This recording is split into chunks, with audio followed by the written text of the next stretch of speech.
Hey, hello and welcome back to Let's Play RiME. RiME, it's good for your heart. The more you eat, the more you fart. Does that work? Oh, what did I just do there? Here we have it, here we have it. Just a minute, I'm sorry. Welcome back to Let's Play RiME. I'm just here trying to solve this puzzle. I have, oh look, no, the clouds are still, that's not exactly circular, is it? It's shaped like a bean. Bean, the good for your heart. The more you eat, the more you fart.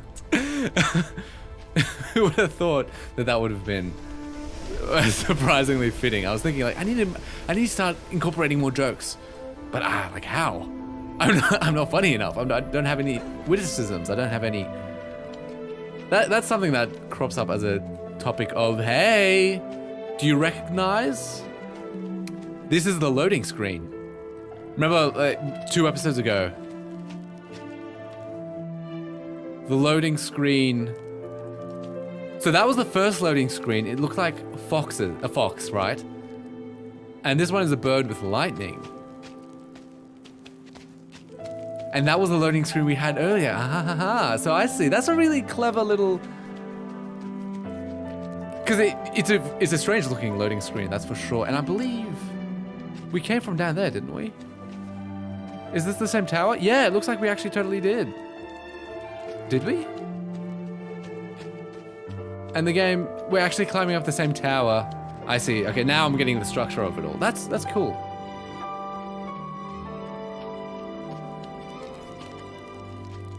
And so the next region is going to be a similar thing. We'll find it, we'll get to it, we'll do some puzzles, and then we can unlock how to get up further. How to get further up. And I like that the loading screen, because it was definitely strange and notable. Ooh, lush and green. Definitely notable how it looked. Where it was just a weird spiral. Who does that? And then... now we know, huh? I'll just let you enjoy the music for a little bit. This is what I mean by it's really well authored, the music. And then you have like a new filter.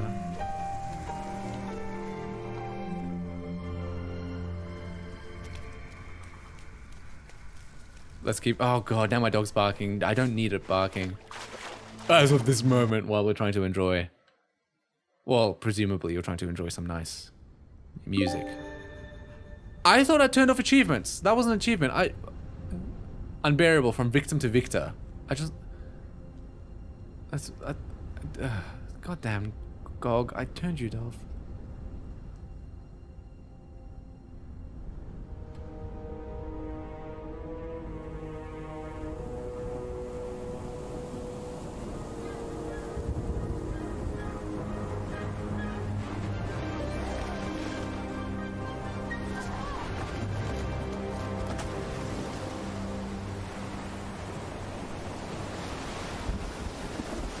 Hello. That's not frightening at all. You're like a ring wraith. I'm trying to control the kid. Oh, no, I can't control the kid. We're going to get a new loading screen now? Let's pay attention to how the loading bar... Okay, yeah. Let's pay attention to how... Okay, it looks like ocean followed by some two-pronged thing with a big circle on top pointed towards the ground, huh? Okay then. But yeah, you can see how this is a staircase leading up, just with a strange perspective to it. That's nice. I like that. I like that.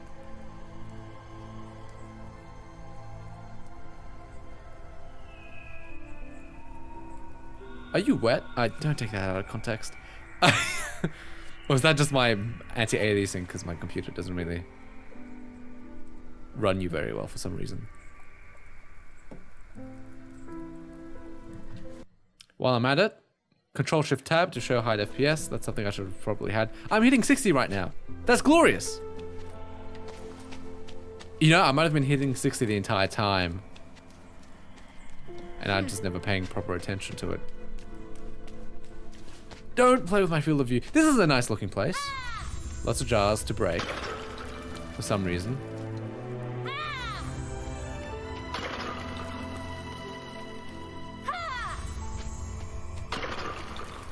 let's get a move on then.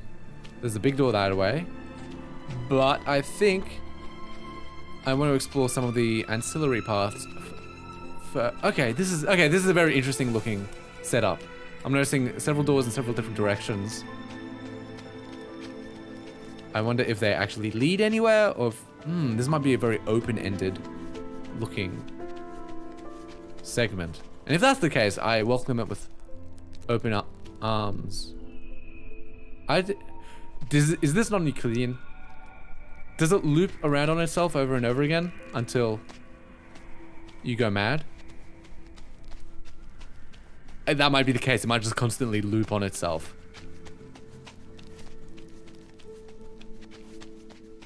It's the Lost Woods, yo. Strange. Legend of Zelda, the first game, really created a buttload of new different tropes. Because whenever I don't think Legend of Zelda was the first that would. Excuse me just a moment. I got a phone call. I'm not sure if I cut there because it's really hard to find where I need to cut and where I don't need to cut without watching a whole episode. My timer. Hold on. Help. But it would appear. Oh, my timer's still running. Thank God. It would appear that I got some automated mail. An automated. The word would be call. I pick it up. They say something. And, phone call. Real phone call. Why does shit always go down when I'm in the middle of a let's play? My God. I've only been here for just a little bit over 40 minutes and suddenly all these stuff it's really frustrating. Anyways, I'm back. Completely lost my train of conversation. Doesn't matter. Let's find something new. That's good. It means we're making progress. I was thinking of continuing on what I mentioned about Legend of Zelda. Well, it feels like a lot like a trope setter. The very first game. I realized that the idea of a endlessly looping forest, for example, is not new. Or the idea of... Or the idea of, it's not new. It's not a new idea. And I'm willing to bet Legend of Zelda was not the first game to do it, but for some reason, that's the game that people associate most. Well, I do anyways. Oh, that was so... I associate most when it comes to a kind of endlessly looping forest, and it's just fascinating to me. Wow. Neat. So, while not necessarily the trope creator, it's definitely a trope setter, and that always struck me as strange. Even personally, I'm not a huge fan of Zelda games. I think they're kind of bland.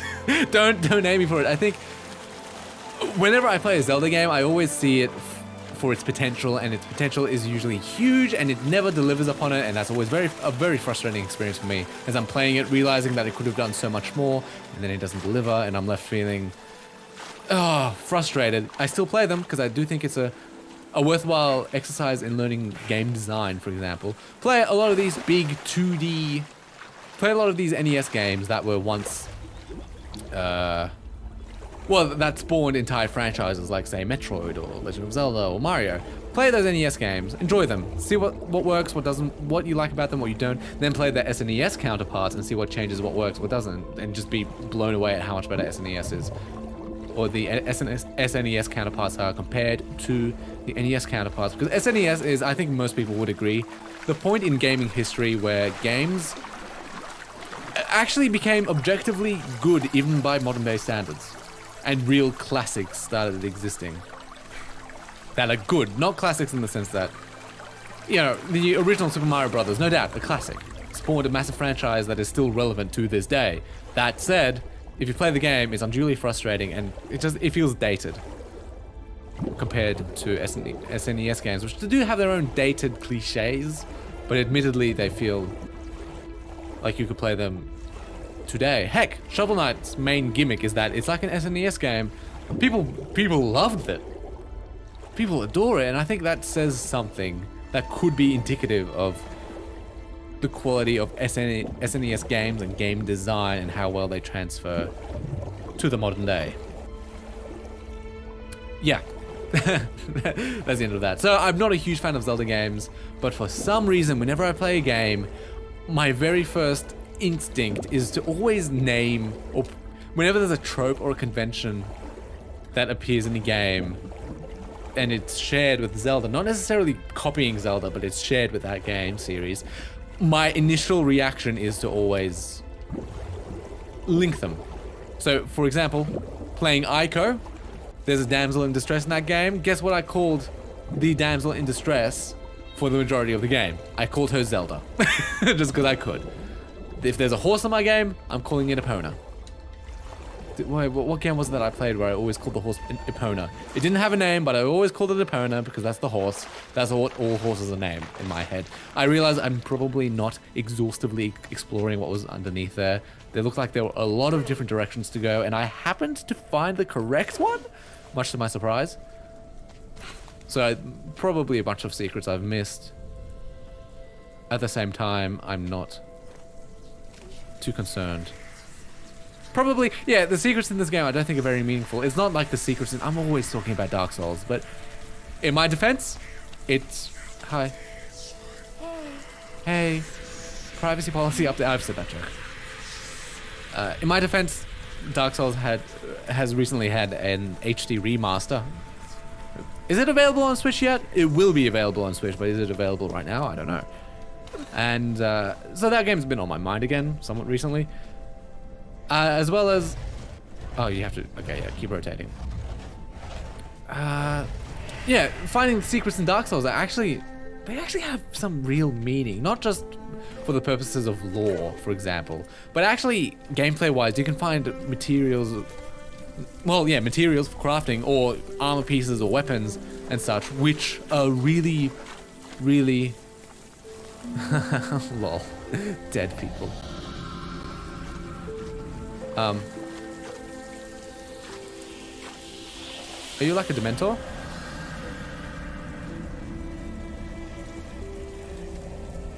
Will you turn me to stone?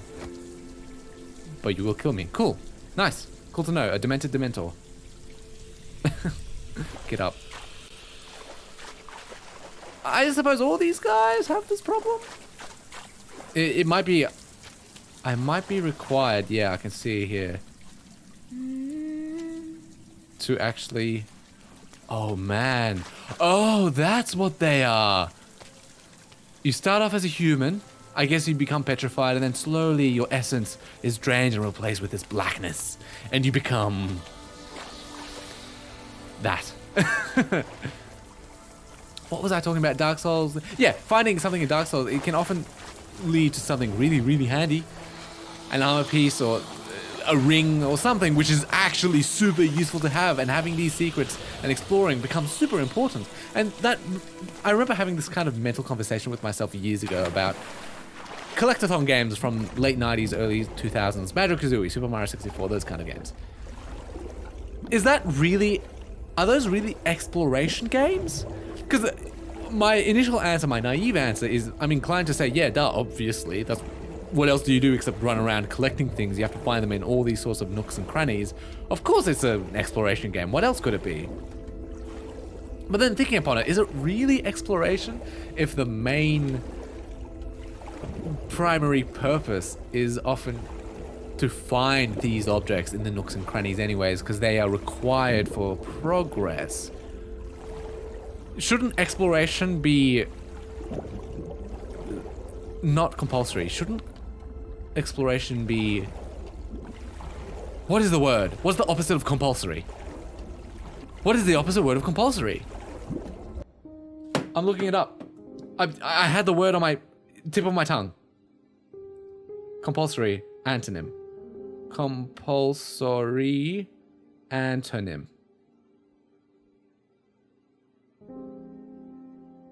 It was optional. That's the word. Shouldn't exploration be optional? Isn't that the whole point behind exploration? Discovering things which you don't need to discover, but they're there anyways. And who knows? Because often the point of exploration is that who knows what you could discover. It might be very useful. Which is why oftentimes whenever I see criticisms leveled at mathematics being, it's not constrained by reality. Not like physics. Mathematics is just math for the sake of maths. And I think, well, that's the point. Who knows what you may discover, what interesting relationships you may find, and flesh them out. Sure, they may have no basis in reality, but you never know when they might. When suddenly everything changes and something that you've discovered that has been solved for centuries ends up being really important for a development of a new scientific field. It's exploration. You never know what's going to be useful, and if it turns out to be useful, it's your lucky day. So, exploration. It shouldn't really be compulsory, but it should yield something worthwhile, shouldn't it? Should it? Well, that's my thoughts on it. I must be going the right way because there's a fox this way. There's also this idea of now I'm pulling a little bit too far away. I need to learn to make jokes. This is what's so good about having... Oh, hello. I have a crowd. Whoa. Might work. Wait, there are some pretty cool memes that are like, whoa. There's a meme which is basically what... Oh. Matrix. No. Yes. Keanu Reeves, like, whoa. It helps having a partner to bounce off commentary, because oftentimes, especially, I have a group of friends that I play Fortnite with. I don't like Fortnite. I think it's sort of like a bit of a dull game. I kind of want to play. There is a battle royale game that actually does this. There's having less PvP and a little bit more PvE, or at least having a pressure of survival that's not based solely on other players, but is actually kind of programmed into it with AI and other creatures and animals. That's because, like, I hate running around in a game like Fortnite and there's literally no survival pressure except from other players. Could you maybe, I don't know, have animals, wildlife that could kill me, or have additional traps or hazards in the real world that could hurt me? Anyways, so, you know, Fortnite by itself is not a game I really enjoy too much. I wouldn't hold my breath and expect to see the game on this channel. That said, playing it with friends, lots of fun. Play it maybe once every couple of weeks. And that's probably the orb that's going to chase away the ghosts, which look like almost straight out of Studio Ghibli. What was I saying about Fortnite? Fun game. Oh yeah, loads of fun with friends, and with those friends, you can just bounce off commentary with them, make jokes, and they'll pick it up, or they say something and you carry it on and make something genuinely special. Sadly, I'm not nearly good enough at that by myself. So which is why I attempt to entertain instead via, I hope, savvy and canny commentary, maybe? Like, maybe I can teach you something interesting, maybe? Or maybe I can get you thinking. I realize that I am no expert. I say this a lot. I often forget to say it, though, because I've said it so many times in the past that I think that, oh, you know, people know this. But it bears repeating. Hello. It's a portable sun. Bye, Fox. I just needed to see what would happen. It bears repeating, I am no expert. Oftentimes when I talk about these things, I'm more doing it from the perspective of discussing and getting, you know, having an open-ended discussion and thinking about the various topics of it. Not really jumping to conclusions. I don't want to jump to conclusions because I'm not an expert. And if you are, and you have something interesting that you can add, please do. Please educate me or something. Because I find it fascinating. I like learning. I like knowing things. Sadly, I don't really know all that much. And I hate how limited time is. I can't learn everything. I wish that wasn't the case, but it is. And it's very upsetting. Strange, I'm hitting pretty much flat 50 frames. That's neat. Am I...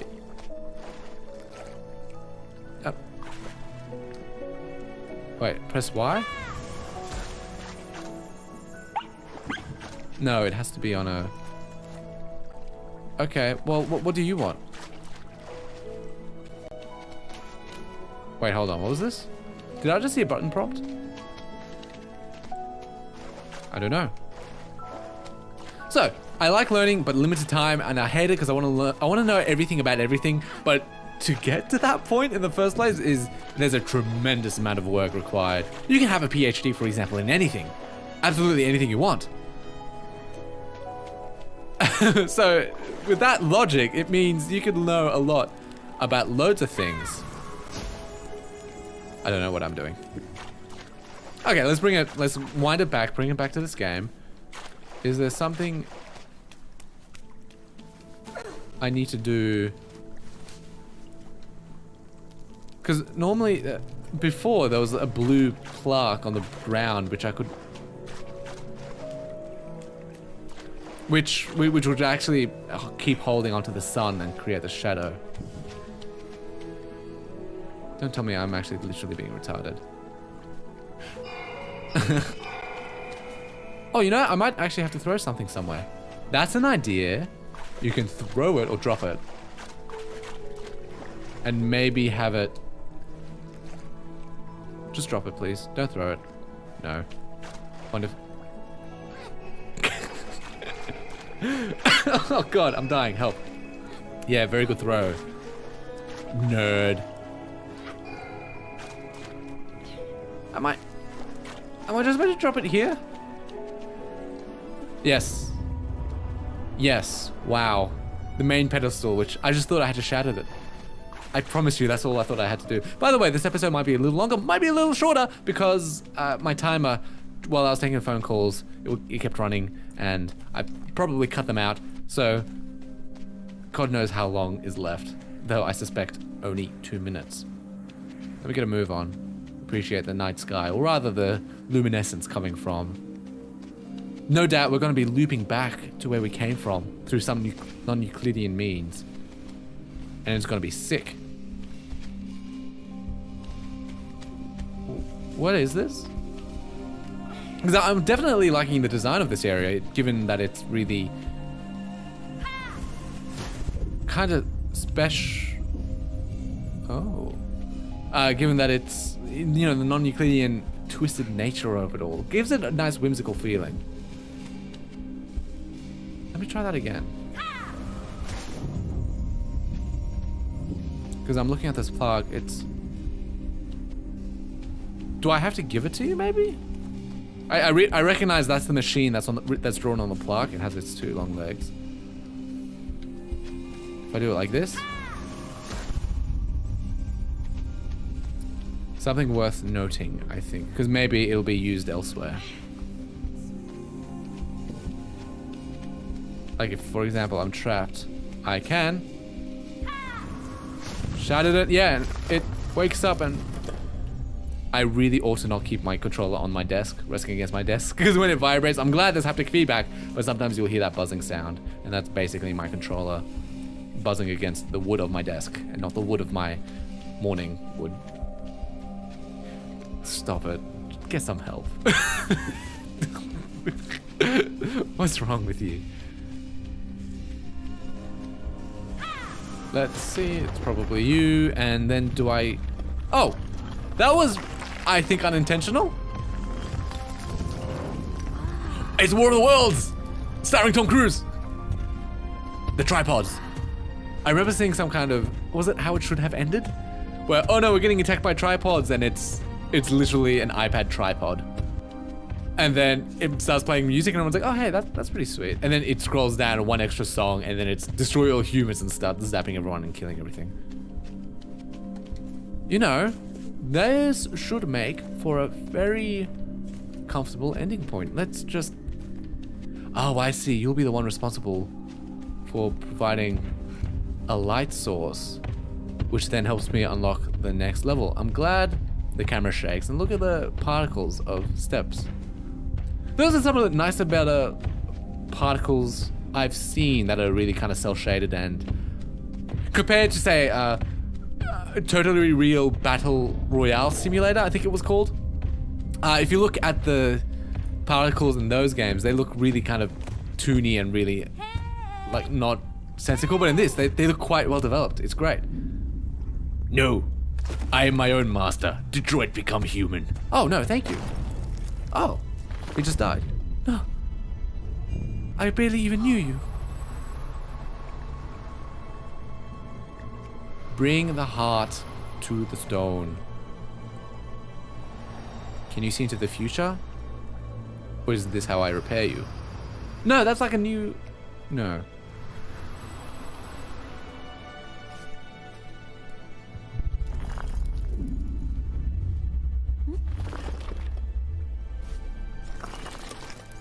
Aw. Aw.